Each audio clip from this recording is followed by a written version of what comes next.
যত আমরা জিয়ন ন্যাশনাল পার্কের দিকে এগোচ্ছিলাম, দূর থেকে বোঝা যাচ্ছিল কি দেখতে চলেছি। পাথরের পাহাড়গুলো এমন দেখতে মনে হবে যেন পৃথিবীর কোনো প্রাচীন এক এলাকায় ঢুকে পড়েছি।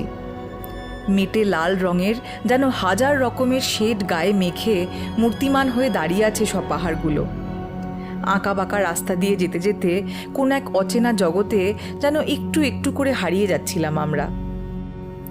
বিশাল পাহাড়গুলোর পায়ের কাছ দিয়ে যখন যাচ্ছি, তখন আমাদের চারজনেরই বাক রুদ্ধ হয়ে জানলার বাইরে হাঁ করে দেখা ছাড়া আর কিছুই করার উপায় ছিল না।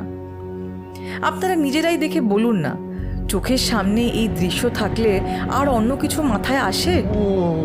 মনেই হচ্ছিল না এ আমাদের পরিচিত পৃথিবীরই এক অংশ। চারিদিকের পরিবেশটা আমাদের বারবার জানান দিচ্ছিল যে তারও একটা গল্প বলার আছে, বহু প্রাচীন সে গল্প।